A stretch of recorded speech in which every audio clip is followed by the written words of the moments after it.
morning, hello, and welcome to Dave's Model Workshop.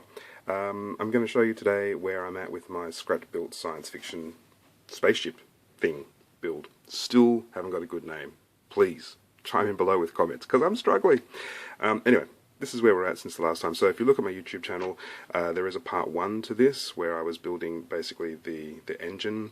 I'll put a link to that right at the very end of this video. Excuse me. But yeah, here we are for part 2. So since I saw you last on this, not much progress has been made with the hull, other than I've cut a great big hole in it. But I'll show you where I am at. So the last time you saw this, let's try not to break it. The last time you saw this, that's pretty much what we had, was this sort of thruster unit built on top of a fan. Still have some concerns about whether I can suspend this from the 2 pieces of wire that I originally planned, because that little brass guy is quite heavy, as you can hear. But we'll see. Look, I've got a couple of fallback plans if that doesn't quite work.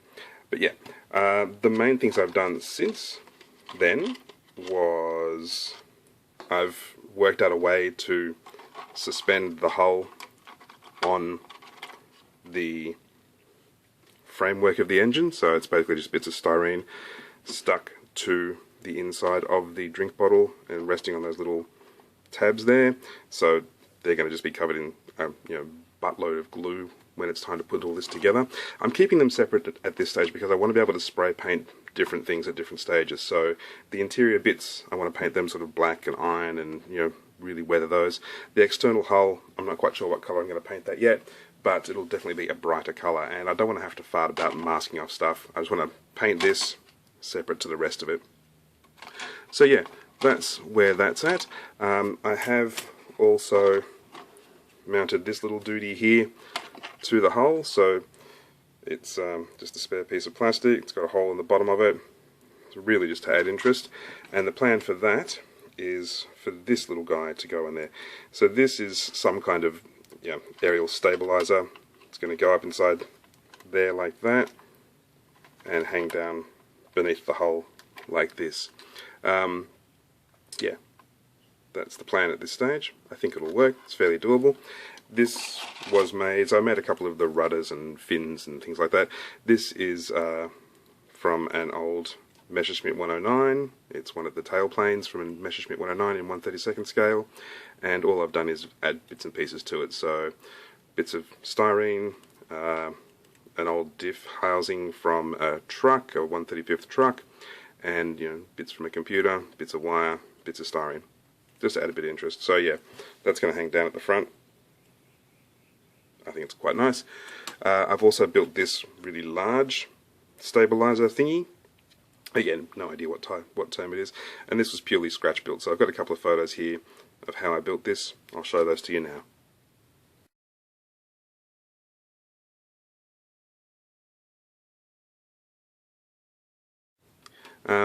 Yeah, as well as the scratch built bits of styrene, I found this little piece that came out of a printer, and I really liked that, so mounted a second kind of stabilizer to it. Got some styrene rod and bent it using hot water. If any of you guys don't know that technique, let me know. I can certainly do a video on that for you, but it's pretty easy. Basically, you boil the kettle, put some in a mug, dip your styrene in for 30-60 seconds, and then take it out, bend it. Once it cools, it stays in that position. It's pretty easy. That's pretty much it. But if you want a video, I can show you. So yeah, my plan for that is to have it hanging kind of here. Let's get a bit of distance on this. Have it hanging kind of here, dangling down next to the hull, just to add a bit of interest there, and break up that single monotonous shape.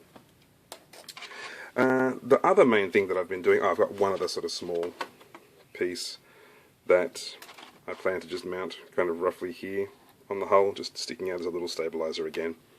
The other main thing that I've been building is this bad boy. So this is going to be a very large visible section of interior mechanical detail.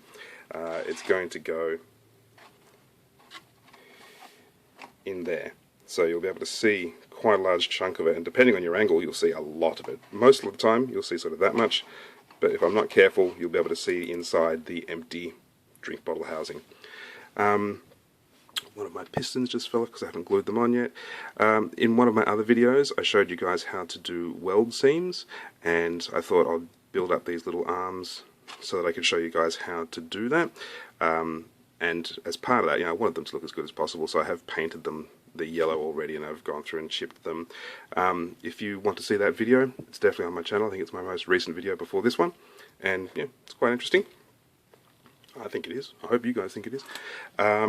Yeah, so it's a little bit weird having painted those arms already, because there's so much around them that still needs to be painted, but it's just part of the process of showing you guys a video. So there will be hydraulic lines coming from those little tiny drilled holes there up to pistons and things like that, so that's just going to be made with plain old electrical wire, this sort of stuff here, like this green wire here, painted black.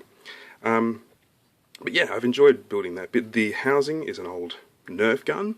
I'll show you a couple of photos here of what that was.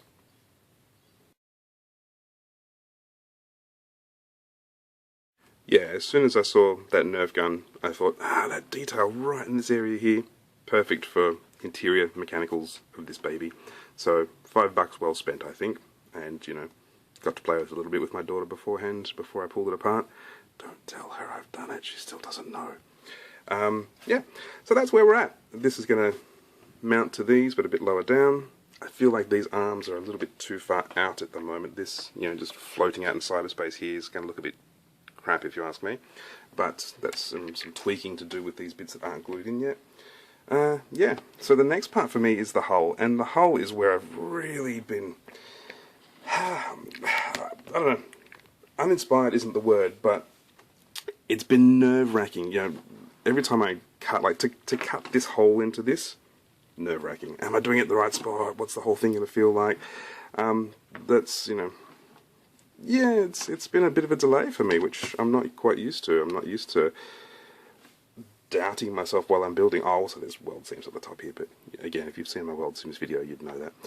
Yeah, I'm not quite used to doubting myself, so I've been busy sketching up ideas on how to have all the different pieces of plating, where they're going to go, and I think I've got a plan, but yeah, it's how to describe it. It's like when you first do something irretrievable to a model, so say when you're weathering, or if you're doing battle damage or something like that, and you first make those big cuts, or first do that really brutal, unretrievable thing, and it's either going to go great, or you're going to completely stuff it from there on.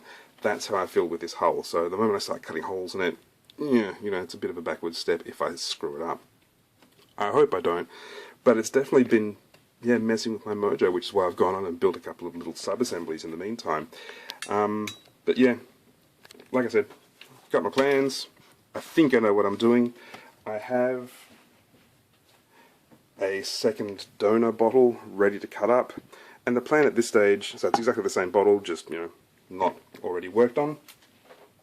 And at this stage the plan is to cut sections and add them as like extra platings of armour. So for example, here's a piece that I cut off for the engine housing, have it sitting a couple of millimeters flush of the surface, and just get texture and detail and different levels, because otherwise if it's just one uniform level, even if you add rivets and stuff, it's pretty boring. So yeah, definitely, as part of its beaten up aesthetic, I definitely want a lot more texture and levels and detail to this. And yeah, that's my big next step, and I've really been procrastinating over it. And it's just time to man up and do it, quite frankly. So, hopefully, when you see part 3 of this series, you will see that I've done that, and it's looking amazing, and I don't come back in part 3 and say, shit, I stuffed it up. If you have any questions, do please chime in below. If you have any suggestions, I'm all ears.